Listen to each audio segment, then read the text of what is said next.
Ito na yata mga kaibigan ang pinaka masasabi natin na so far na si Amy Marcos po talaga ay napasa ilalim sa kapangyarihan ni Duterte. Kasi dito sa video na to, lantaran ng ginagawa na gago si BBM sa harap ng publiko. Ayun mga kaibigan, si Amy Marcos parang nakikipaglaro lang sa duwende mga kaibigan. Parang ano lang siya, alam mo yon, liliit, lalaki yung mata. Parang alam mo yon, may nakasanib sa kanyang hindi niya nalalaman mga kaibigan eh. 'Di ba? Merong sa kanya na alam mong wala talaga siyang control sa kanyang isip. Meron talagang nakasapi sa kanya mga kaibigan eh. Ito yung napakahirap na nangyari kay Amy Marcos na siya ay nakipag-usap kay Duterte mga kaibigan nung unang-unang parte ng eleksyon. Sinasabi ko na ito mga kaibigan, itong si Amy Marcos, alinman nang ito ay nagayuma, naorasyonan, nasapian, o binighani, diba? Ano pa bang pwede natin maitawag doon? Natalian ng, may mga tawag doon mga kaibigan eh. May mga tinanggalan ng kaluluwa, diba? Ginawang tau-tauhan, puppet. Ito yung nangyari kay Amy mga kaibigan eh. Nalagyan siya ng kakaibang sumpa ng gayuma, kulam, mga kaibigan. Yan yung nangyayari sa kanya. Ano pa bang pwede maitawag doon? Nasa lamang ka. Nalagyan ng gapos ng impluwensya o ng mahiwagang tali, mga kaibigan. Kasi dito sa kampanya na to ni Sara, hinahayaan lang niya na gaguin si BBM dun sa harap ng publiko mga kaibigan na wala man lang siyang pagtatanggol. Wala man lang siyang ginawa na, uy, wag naman yan. Diba? Kapatid ko rin naman yan, wag mong gawing adik. Diba? Wag mong siraan yung plano ng kapatid ko dati na tinupad naman ngayon. Wala siya kahit isa kaibigan eh. Wala siya kahit isa na pagtutol. Diba? Ngiti-ngiti lang siya. Nung tinawag siya na, Romualdez ka nga pala, parang ayaw pa rin niya maging Romualdez mga kaibigan eh. Diba? Ayaw din niyang, mabilang dun sa angkan na yun. Subukan natin panoorin mga kaibigan at nang makita natin yung kanyang iginalaw. Nakirinig ko at nakita ko talaga na sumagot si Senator Amy. Sabi niya, that is a dangerous thing. Sabi niya, if you open the Constitution to amendments, you do not just open it to economic provisions. You open it for all amendments of the Constitution. At so, yung ibang tao mga kaibigan, nakatitig lang kay Sara. Pero si Amy Marcos mga kaibigan, hindi siya parang, alam mo yun, wala sa sarili talaga eh. Yung mata niya, left and right, then ngingiti, tapos parang, alam mo yun, parang luka-luka mga kaibigan. Sagutan na silang dalawa. Kita niyo mga kaibigan, no? Diba? Siya lang yung natawa mag-isa dun mga kaibigan. Siya lang yung kakaiba yung iginagalaw dun sa mga tao sa stage. Diba? Parang, alam mo yun, wala nga siya sa katinuan eh. Diba? Wala siya sa sarili niyang pag-iisip mga kaibigan. Hindi niya kontrolado yung kaluluwa niya. Hindi niya kontrolado mga kaibigan. Lalo pa nga mamaya kasi pinutol-putol ko lang tong video at mahaba eh. Nung tinawag pa siya na parang kabila nga siya sa Romualdez, inayawan niya mga kaibigan. Dahil sa ating konstitusyon. Kita mo mga kaibigan. Kaya ko yan ang pruweba ko at proof ko sa inyo na magkaiba na tao. Ibang tao, si BBM. Yun mga kaibigan, nakakapangilabot yun eh. Nung tawagin ni Sara na ibang tao na si Amy Marcos. Nakakatakot yun mga kaibigan. Dapat talaga ipa-albularyo to mga kaibigan si Amy Marcos. At sigurado, makikita natin yung barang na nakalagay dito sa babaeng ito mga kaibigan. Makikita natin yung inilagay dito na sumpa, yung spell. Kasi na-bewitch to mga kaibigan. Talagang nabitag ng kung anong klaseng salamangka. Kung anong klaseng orasyon o gayuma mga kaibigan. Tao, si Amy Marcos. Ayun no? Okay na ma'am, pwede ka na umalis. Diba? 20 pesos ang kilo ng bigas. Ayun no? Tapos ngayon, okay na daw. After 3 years, 3 taon ng campaign promise o pangako sa eleksyon, ibibigay ngayon. Pero ibibigay lang sa Visayas. Para bang hindi kayo nagugutom dito sa syudad ng Maynila. At parang hindi nagkukulang ang pera ninyo pambili ng pagkain. Kaya dapat... Kita nyo mga mata nyo mga kaibigan, hindi talaga alam mo yun, yung mata ng taong ganito. Ang sa akin lang na... Ang sa akin lang talaga napalagay meron talaga to na kung anong bulong, kung merong ano man ang nasa katauhan nitong nakasapi mga kaibigan. Tinitingnan natin. Sumayaw, oo. Kumanta, oo. Bakit hindi? Pero tinitingnan natin. Ano ba ang pangako? Binigay ba o hindi? Bakit hindi binigay ang pangako? Dahil nagsinungaling? O dahil hindi talaga maibigay? Pa? Yan yung unang. Lagi na lang tayo bangag. Sorry, ma'am.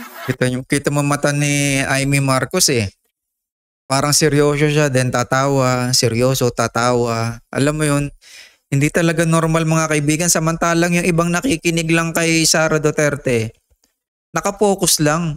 Pero siya parang alam mo agitated siya ngingiti, and then mamaya seryoso. Nambubudol. I'm sorry. Oh. Kasi naman sabi ko, Kita mo mga kaibigan, nakokontrol talaga siya ni Sara mga kaibigan Diba?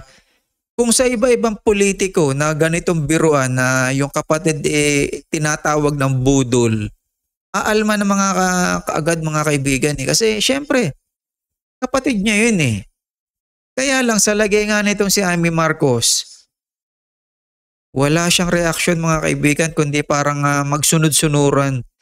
At hinahayaan niyang paikutin siya ni Sara Duterte dito. Ma'am, traidor! Traidor! Traidor! Matindi ito mga kaibigan.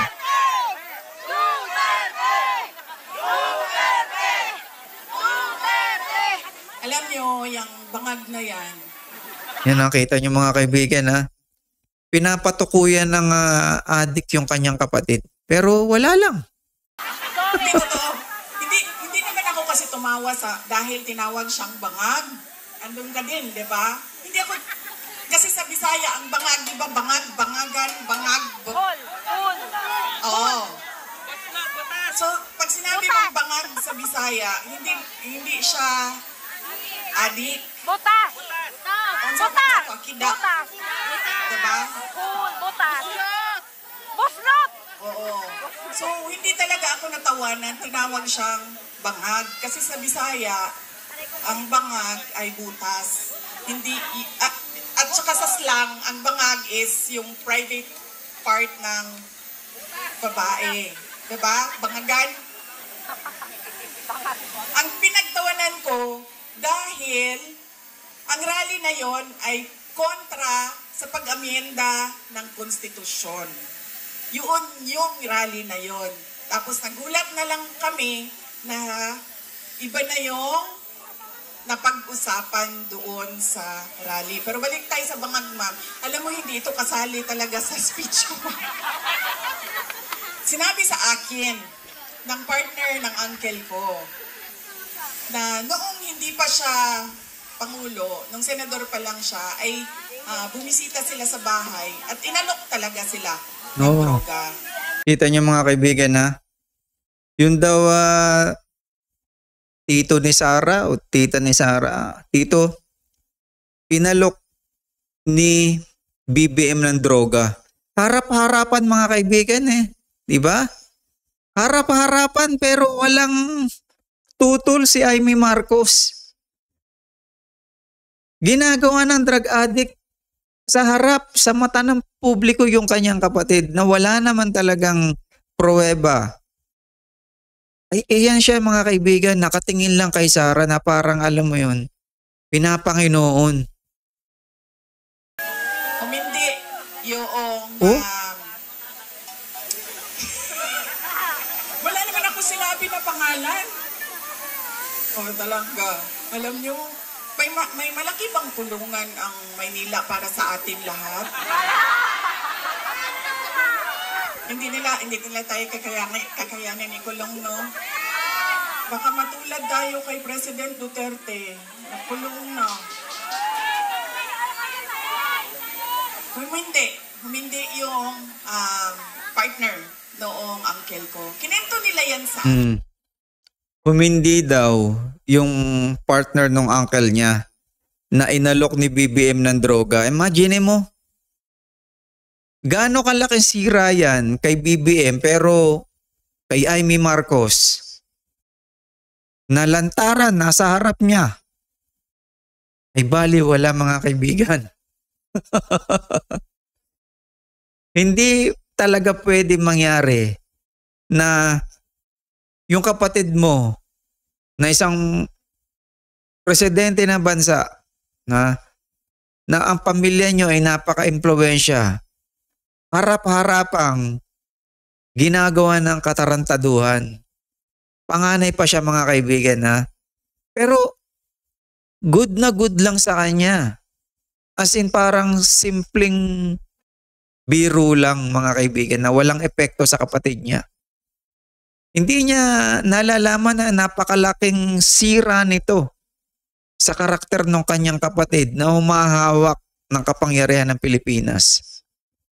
Antindi mga kaibigan itong si Amy Marcos kung ano man na nakasapi dito. Ang buong akala ko naman, kasi matanda na, diba, may edad na, natututo ka na sa kung anong mga mali na ginagawa ng kabataan mo, ay... Diba? Talagang kay BBM nakadirect yung sinasabi ni Sara, yung kabataan niya nung nagdro-droga daw. Pero si Amy Marcos, ayun lang siya mga kaibigan, no? Parang isang deboto lang na nakatingin doon sa patron niya. Nagbabago yung tao. Hindi ko alam na wala man lang. Yun na nga ang nangyari. Kaya balik tayo sa paalala, tingnan niyo muna. Pagkatapos niyang kumanta, tanungin ninyo ang sarili ninyo. Noon, nakinig ako sa'yo. Ano ang pangako mo? Binigay mo ba? Kaya dapat pinag-iisipan natin kung iboboto natin. Ito. Makokomentuhan ko lang to kasi nangako si BBM daw ng bigas na 20 pesos. Then 3 years na.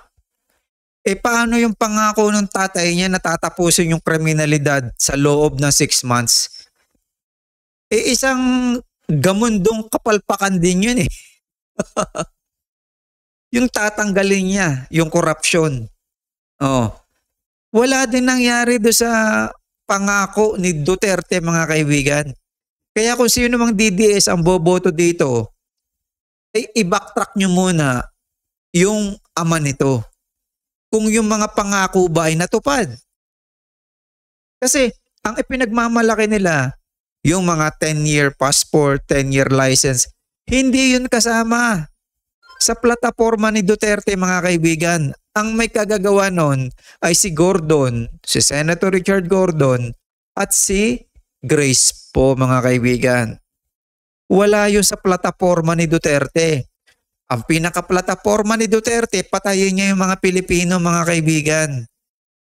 Kaya huwag kayong maniniwala sa sinasabi nito na yung 3 years ni BBM ay walang natupad. Nandiyan na yung bigas na 20 pesos, mga kaibigan.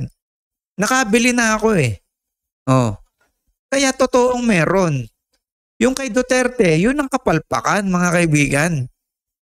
Yun ang napakagabundok, gamundo na kapalpakan. Yung war on drugs ni Duterte. Hindi yung tao. Pangalawa, ito walang makakakontra sa akin nito kahit saan man sa mundo. Hindi dahil galing yan sa malaking pamilya ng mga politiko. Tinira na naman, mga kaibigan, dito yung Marcos Romualdez. Yun naman ang kanyang next topic. Ang boto ninyo. O ma'am, hindi daw nila kinidnap yung hindi daw nila kinidnap si Pangulong Rodrigo Duterte. Hindi daw kidnap ang tawag doon. Sige, okay na lang. Hindi na kidnap ang tawag doon. Ang tawag doon, ninakaw nyo sa amin. Ninakaw nyo sa amin si Pangulong Rodrigo Duterte. Dahil siya ay propriedad o property ng syudad ng Davao. Dahil siya ay magiging mayor namin doon at kinuha ninyo siya at ninakaw ninyo dito. Pwede na ba yun, ma'am? Hindi daw kidnapping yan eh. Nakawan na lang. Ninakaw ninyo sa amin. Sa mga nangangamusta, ay meron kaming maliit na video presentation sa inyo. Sigurado ka ba, ma'am, na hindi ka aalis? Kaya ako nakakalimot sa mga sasabihin ko eh, kasi nalilito ka, ma'am. Ma'am, ang advice ko lang talaga sa iyo sa panahon na ito at sa darating na mga araw ay magpalit ka na po ng apelido, ma'am. Ayun, kita niyo, mga kaibigan, ha? Ay, sorry. Romualdez pala ang middle name mo. Oh, ayaw na ni Amy Marcos. Kita mo, mga kaibigan, ha? Pati Romualdez na apelido, parang tinatanggihan na niya, parang inaayawan na niya. Walang lusot si Amy. Mabait to. Kita nyo? Maaaring nagpapakita siya ng tawa, mga kaibigan. Pero sa loob ng katauhan niya, meron nakatanim. Merong kumukontrol sa desisyon niya. May kumukontrol sa pagsasalita niya. Talagang, mga kaibigan, merong ganyan na mga hindi natin basta-basta may explain, kundi sa psychologist lang, mga kaibigan. Maaring sa mga albularyo. Pero talagang sa tagal na panahon na ito'y nakakausap at nakakasama ni Duterte, mga kaibigan,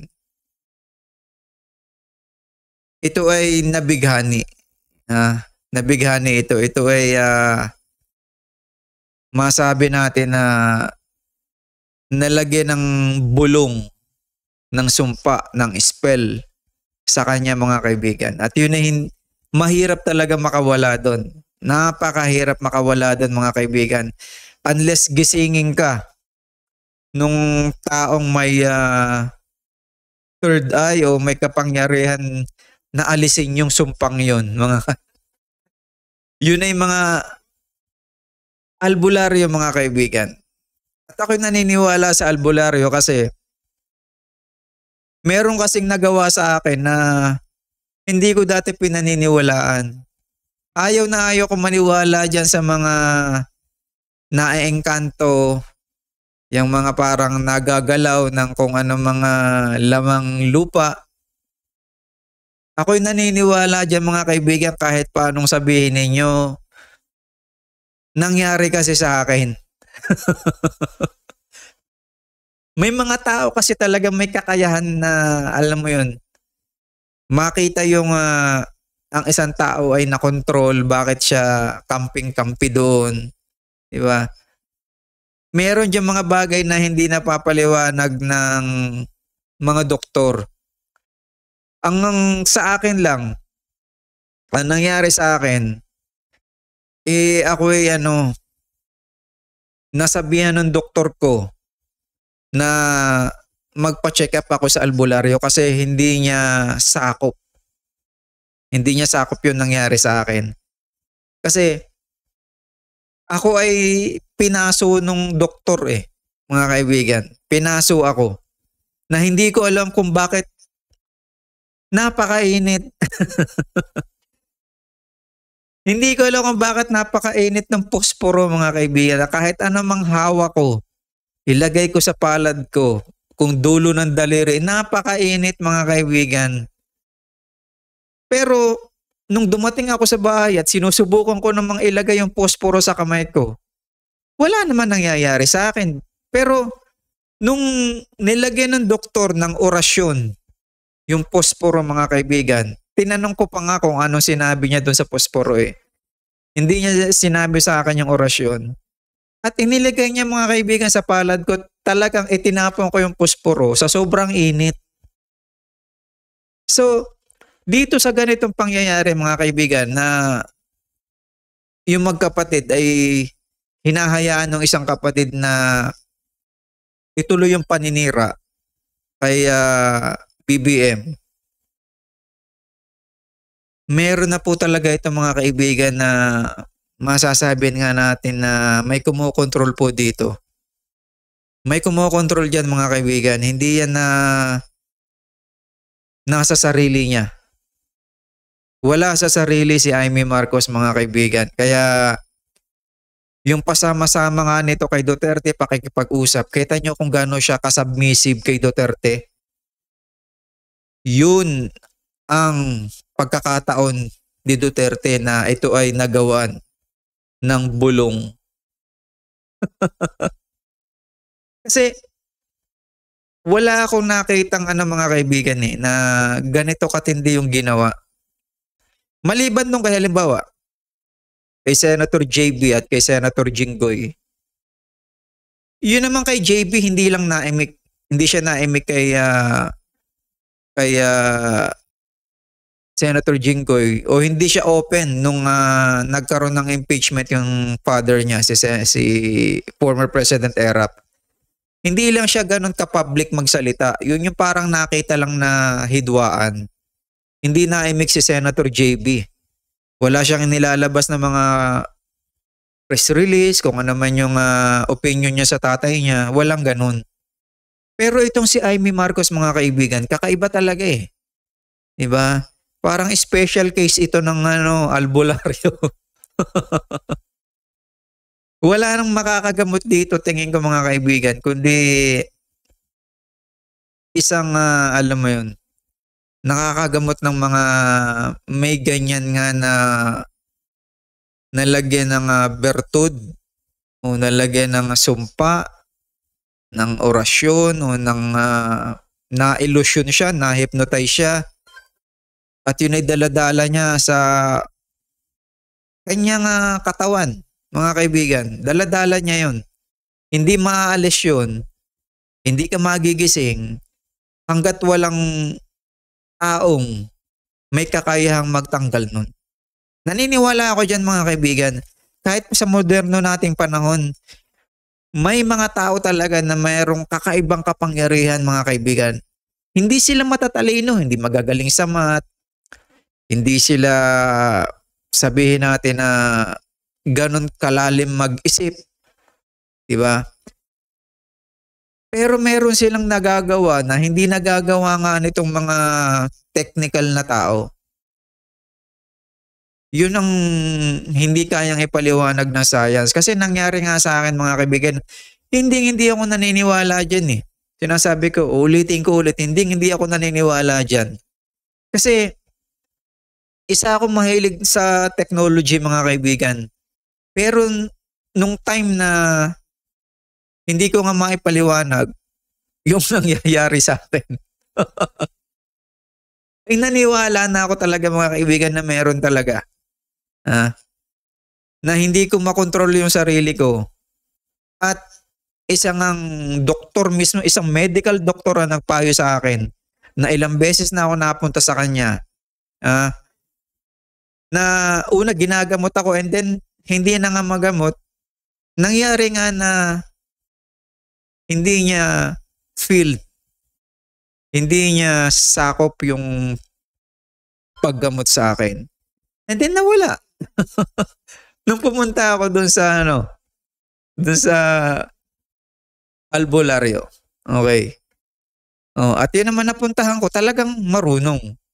Talagang alam mo yun, nagtiwala ako. At bumalik ako sa doon sa dating nanlalabo paningin ko. Hindi ko alam kung anong nangyayari sa akin tuwing hapon.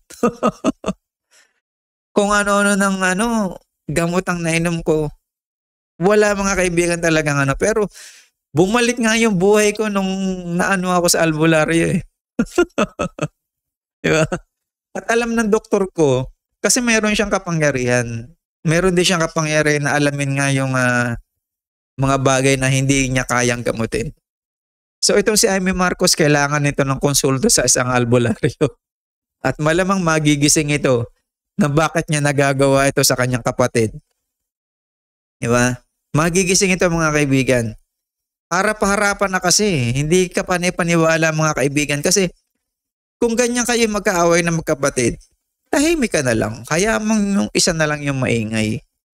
Diba? Wag mo nang tirahin sa publiko, wag mo nang pabagsakin, wag mo nang wasakin yung kanyang karakter. Pero yung kakaibang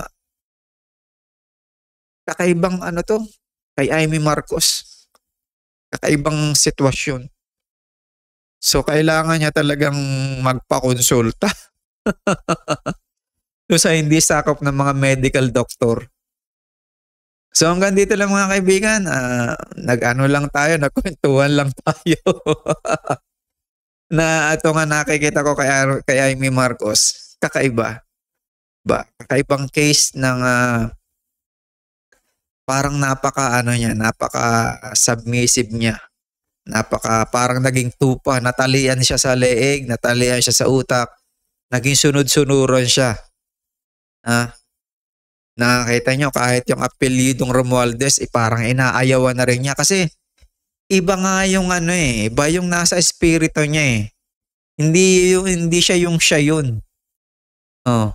Kaya yung nakapaloob sa kanya ngayon, iba yung tinatanggal yung sarili niya.